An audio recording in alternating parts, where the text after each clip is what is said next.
आज हम लोग सबसेट पढ़ेंगे।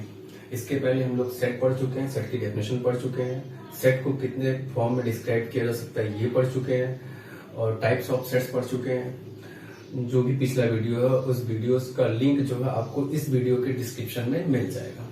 आप नीचे जाके डिस्क्रिप्शन में क्लिक करके देख सकते हैं पिछला वीडियो। ठीक है, तो हम लोग अभी पढ़ेंगे subset. Let A and B be two sets. If every element of A is an element of B, then A is called a subset of B. हम यहाँ पे दो सेट्स लेंगे। कौन कौन सा? A and B। हमने ले लिया यहाँ पे B सेट।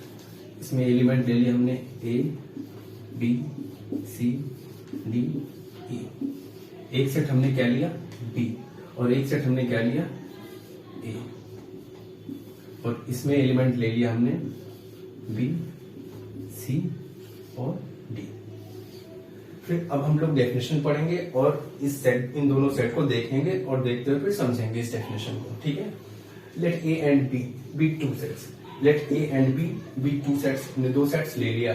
डेफिनेशन क्या कह रहा है? If every element of A, if every element of A, if every element of A is an element of B, अगर A का हर एक एलिमेंट जो A का हर एक एलिमेंट जो हो वो B में हो, A का हर एक एलिमेंट जो हो वो B में होना चाहिए। यही बोल रखा है definition. If every element of A is an element of B, then A is called a subset of B. फिर क्या?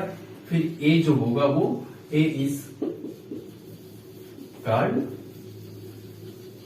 सबसेट ऑफ बी कहलाएगा। ठीक है, डेफिनेशन में यही कह रहा है कि अगर दो सेट्स हमें गिवन है और ए और बी, दो सेट्स गिवन है ए और बी, फिर ए में जो भी एलिमेंट है, ए में जो भी एलिमेंट है वो सारे एलिमेंट बी में होने चाहिए, बी में होने चाहिए। या देखिए यहाँ पे ए में कितने एलिमेंट हैं? तीन एलिमेंट, बी, सी और डी। और जो भी एलिमेंट ए में है वो सारे एलिमेंट बी में है कि नहीं है? है। देखिए यहाँ पे ए में एलिमेंट है बी, यहाँ पे है कि नहीं है? बी में है। यहाँ पे एलिमेंट सी है कि नहीं है? इसमें है। यहाँ पे एलिमेंट है डी, यहाँ पे एलिमेंट है कि नहीं? मतलब कि जो भी एलिमेंट इस सेट में थे वो सारे एलिमेंट बी में हैं। इसलिए ए को हम क्या बोलेंगे? ए जो है वो बी का क्या है? सबसेट है। ए क्या है? बी का सबसेट है। तो डेफिनेशन से अब हम लोग क्लियर कर चुके हैं कि सबसेट किसको बोलते हैं। ठीक है, और अगर A is called subset of B है तो इसको हम लोग ऐसे पढ़ते हैं। अभी तो हम बार बार इस चीज को लिखेंगे नहीं, अब इसको भी नोटेशन में हम लोग एक्सप्रेस करेंगे। ऐसे लिखते हैं, A is the subset of B। ठीक है, अब इसकी जगह बार बार हम लोग मैथमेटिकल नोटेशंस में ऐसे लिखते हैं, A is the subset of B। कहने का मतलब ये हुआ कि जो भी इस A के सेट में एलिमेंट्स हैं वो सारे एलिमेंट B में होने चाहिए। अगर B, यहाँ के सारे एलिमेंट B में नहीं है तो ये A जो है वो सेट नहीं कहलाएगा, ये सबसेट नहीं कहलाएगा बी का। ठीक है, अब हम लोग एक दूसरे एग्जांपल से भी समझेंगे डेफिनेशन को। ठीक है, यहाँ पे दो सेट हम लोगों ने ले रखा है, एक्स और बी। यहाँ पे डेफिनेशन में सेट ए और बी था तो हम लोग यहाँ पे दूसरा सेट ले रखे हैं। एक सेट एक्स है, दूसरा सेट बी है। देखिए यहाँ पे एक्स में कौन कौन से एलिमेंट है? 1, 2, 3, 4, 5, 6।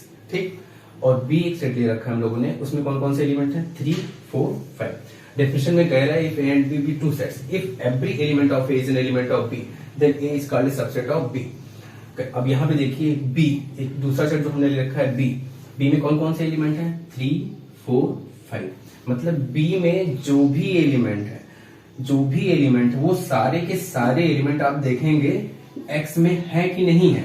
अगर वो सारे एलिमेंट एक्स में हो गए, जो भी एलिमेंट बी में है वो सारे एलिमेंट अगर एक्स में हो गए तो जो बी है ये सबसेट कहलाएगा किसका? एक्स का। ठीक है, आप चेक कर सकते हैं बी में कौन कौन सा एलिमेंट है? 3, 4, 5। और 3 इसमें है कि नहीं है? चेक करिए, ये 3 इसमें है, इसमें 4 है, इसमें है कि नहीं है? इसमें 4 है, इसमें 5 है, इसमें 5 है। मतलब जो भी एलिमेंट बी में था वो सारा एलिमेंट आप एक्स में देख रहे हैं और एक्स में है, तो इसलिए बी को हम क्या बोलेंगे, B is called subset of X. B जो होगा वो एक्स का क्या कहलाएगा, सबसेट कहलाएगा। ठीक है, ओके।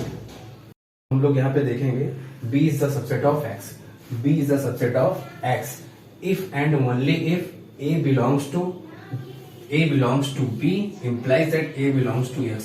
कहने का मतलब, यहाँ कहने का मतलब ये है कि b अगर x का सबसेट है, b अगर x का सबसेट है तो इफ एंड ओनली, सिर्फ और सिर्फ कब होगा, जब a बिलोंग्स टू b, यानी कि b में जो भी एलिमेंट बिलोंग कर रहे होंगे, यहाँ a का मतलब कोई भी एलिमेंट, जो भी एलिमेंट b में बिलोंग करेगा तो ये इंप्लाई करेगा कि वो x में होगा ही। अगर यहाँ पे कोई एलिमेंट है, सपोज करिए 3b में है, 3 बिलोंग्स टू b, तो यहाँ पे इंप्लाई क्या करेगा, यहाँ इंप्लाई ये करेगा, यहाँ पे 3 बिलोंग्स टू b हमने ले लिया इसकी जगह पे, ठीक है, 3 बिलोंग्स टू b, जैसे यहाँ पे लिखा हुआ है a belongs to b implies that a belongs to x। अगर a बिलोंग्स टू b कर रहा है, इसका मतलब वो इंप्लाई कर रहा है, इसका मतलब होता है इंप्लाई, इसका ये इंप्लाई कर रहा है कि वो जो भी एलिमेंट b में है वो एलिमेंट x में भी होना चाहिए, x में भी होना चाहिए, होना मस्ट है, तभी वो ऐसा होगा, तभी वो b जो होगा वो सबसेट x का होगा। तो यहाँ पे 3 बिलोंग्स टू b है, 3 बिलोंग्स टू b है, तो 3 बिलोंग्स टू b है, तो इसका मतलब इंप्लाई करेगा कि 3 जो होगा वो कहाँ होगा, 3 जो बिलोंग करेगा वो x में भी होगा। ठीक है, और अगर ऐसा हुआ तो b जो होगा वो सबसेट होगा किसका, x का। ठीक है, अगर b is the subset of x if and only if this. ठीक है, अगर ये इसका सबसेट है तो ऐसा होगा, अगर ऐसा है तो ऐसा होगा। ठीक है, कोई भी, अगर b इसका सबसेट है तो ऐसा होगा, अगर ये ऐसा है तो ऐसा होगा। ठीक है, और एक चीज और, ये जो इंप्लाई लिखा है इसका मतलब क्या होता है, इसको पढ़ते हैं इंप्लाई। ठीक है, इसका मतलब होता है इंप्लाई। एक चीज और देखेंगे यहाँ पे, ठीक है, ये x है, ये b है, यहाँ पे हम लोग लिखते थे क्या, b is the subset of x, मतलब b जो होता था x का क्या है, सबसेट है, लेकिन हम x को क्या बोलेंगे, x is the super set of b। ठीक है, क्योंकि b में एलिमेंट जो है वो कम है, किससे, x से, तो x जो होगा वो क्या होगा, x is super set of b, x जो है b का क्या है, सुपर सेट है। ठीक, इसको ऐसे लिखते हैं सुपर सेट को, x is called super set of b। कहने का मतलब ये हुआ कि b जो है x में क्या हो रहा है, कंटेंट हो रहा है, b जो है x में क्या है, कंटेंट हो रहा है। ये भी जितने भी एलिमेंट हैं वो सारे एलिमेंट x में क्या कर रहे हैं, कंटेंट हो रहे हैं, इसलिए b x में कंटेंट कर रहा है। ये इसको ऐसे पढ़ते हैं, x जो है वो b को क्या कर रहा है, कंटेंस करता है, x जो है b को क्या कर रहा है, कंटेंस कर रहा है। ठीक है, कंटेन कर रहा है, तो ऐसे भी पढ़ते हैं। ठीक है, अब हम लोग प्रॉपर सबसेट पढ़ेंगे। प्रॉपर सबसेट हम लोग ने पढ़ लिया, अब सबसेट में ही प्रॉपर सबसेट क्या होता है ये समझेंगे। A subset A of a set B is called a proper subset of B if A does not equals to B and we write A is a subset of B. ठीक है, अच्छा, सबसे इसके पहले हम लोगों ने पढ़ा था इक्वल सेट क्या होता है, इक्वल सेट क्या होता है, तो हमने यहाँ पे 2 सेट ले रखा है, इससे समझेंगे कि इक्वल सेट क्या होता है। हालांकि हम लोग पढ़ चुके हैं पहले इक्वल सेट क्या होता है, बट थोड़ा सा यहाँ रिवाइज कर लेते हैं जिससे इसको समझने में आसानी हो जाएगी। ठीक है, यहाँ पे बी एक सेट ले रखा है जिसमें एलिमेंट्स कौन कौन से हैं, ए बी सी डी, और ए इक्वल्स टू एलिमेंट्स कौन कौन से हैं, ए बी सी। इसमें 4 एलिमेंट्स हैं, इसमें 3 एलिमेंट्स हैं। दूसरी चीज, इक्वल सेट होने के लिए क्या होना चाहिए था कि अगर हम 2 सेट ले रहे हैं, कोई 2 सेट ले रहे होते थे तो जो भी एलिमेंट्स होते थे दोनों सेट में क्या होते थे, इक्वल होते थे, और जो एक सेट में एलिमेंट होता था वही दूसरे सेट में भी होता था। कहने का मतलब ये है कि अगर बी में 4 एलिमेंट है और चारों वही एलिमेंट ए में है, और ए में अगर 4 एलिमेंट थे वही चारों एलिमेंट बी में थे, तो ये दोनों सेट कैसे हो जाते थे, तो हम बोलते थे कि A equals to B, A equals to A equals to B. But यहाँ पे आप देख सकते हैं ये A इक्वल्स टू बी है क्या? नहीं है, क्योंकि आप देखिए B में कितने एलिमेंट है? 4। और कौन कौन से हैं? A B C D। और A में कितने एलिमेंट्स हैं? 1 2 3 एलिमेंट्स हैं। और कौन कौन से हैं? A B C। मतलब कि यहाँ पे A B C एलिमेंट तो है, वो यहाँ पे भी है, बट यहाँ पे D है, यहाँ पे है क्या? नहीं है। तो इसलिए A does not equals to B, यानी कि A does not equals to B होगा यहाँ पे। ठीक है, तो A does not equals to B.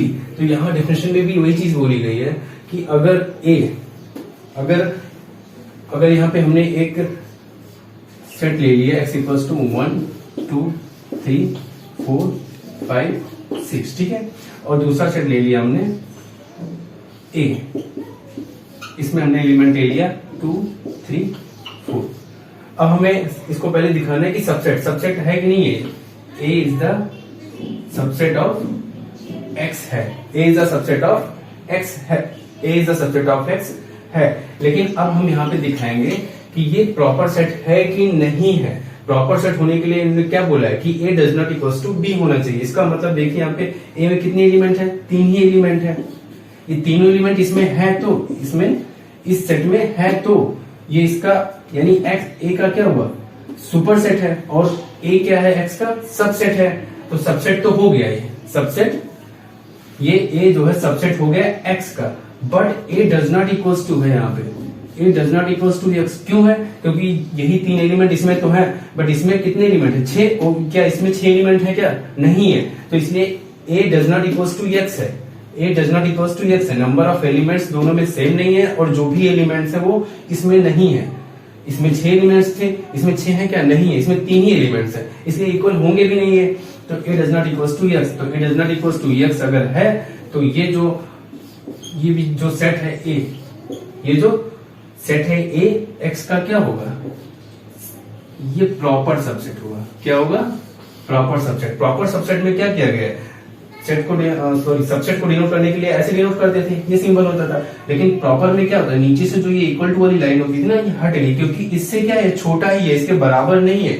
अगर ये A इक्वल्स टू x हो जाता, A इक्वल्स टू x हो जाता, तो ये कौन सा सेट कहलाता था? तब ये क्या कहलाता? Improper set. कौन सा सेट? Improper set. इसको ऐसे डिनोट करते, ठीक है, इसको ऐसे डिनोट कर देते। तभी हमारा कौन सा सबसेट कहलाता है? ये इम्प्रॉपर सबसेट, ठीक है, इम्प्रॉपर सबसेट। अगर ये इक्वल हो जाता, तो इम्प्रॉपर सबसेट। इक्वल नहीं है तो ये में कौन सा सबसेट कहलाएगा? ये हो जाएगा हमारा प्रॉपर सबसेट, ठीक है, ओके। अब हम लोग यहाँ पे प्रॉपर सबसेट और इम्प्रॉपर सबसेट समझेंगे। एग्जांपल ले रखा है हम लोगों ने, A इक्वल्स टू एक सेट ले रखा है A E I O U, जिसमें एलिमेंट्स हैं। यहाँ पे भी वही same set A equals to A E I O U, जिसमें एलिमेंट्स हैं। और B ले रखा है हमने इसका सबसेट। यहाँ पे देख रहे हो कि B में जो भी एलिमेंट्स है इसके हैं, A के हैं, इसका मतलब B इसका क्या है? B इसका क्या है? B is a subset of A। And यहाँ पे भी देखेंगे सेम, यहाँ A E I O U A का एलिमेंट है, और B में भी जो भी एलिमेंट है वो सारे एलिमेंट A में है। इसका मतलब B क्या हो? B is a subset of A। अब हमें देखना है कि ये प्रॉपर सबसेट है कि नहीं है। प्रॉपर सबसेट के लिए हम लोगों ने क्या पढ़ा था कि जो भी सबसेट है हमारा वो सेट के ओरिजिनल सेट के इक्वल ना हो। मतलब कि यहाँ पे अगर A does not equals to B होगा, तो ये हमारा कैसा कहलाएगा? तो हमारा B जो होगा वो प्रॉपर सबसेट ऑफ A कहलाएगा। तो देखिए यहाँ पे B में कौन कौन से एलिमेंट है? E I O U, 3 he element हैं। लेकिन A में जो है ओरिजिनल सेट है उसमें कौन कौन सा एलिमेंट है? A E I O U, 5 elements हैं। तो इसलिए A does not equals to B। यहाँ पे देख रहे होंगे कि सारे मेंबर A के जो है वो उसमें नहीं है, B में नहीं है, तो A does not equals to B। तो ये हमारा B जो है क्या कहलाएगा? B is proper subset of A। B is called proper subset of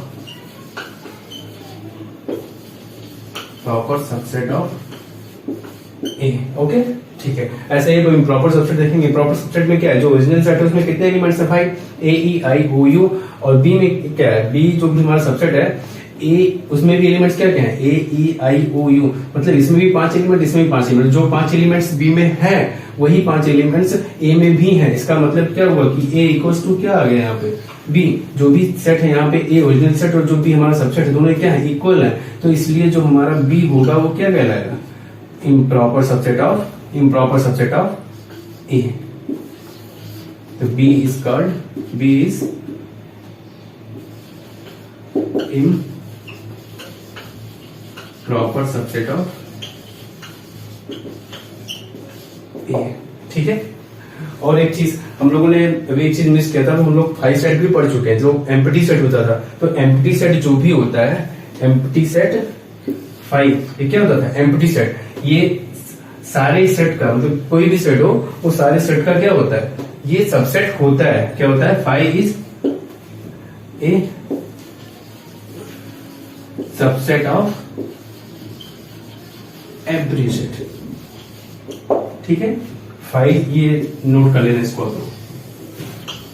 5 is a subset of every set. ठीक है।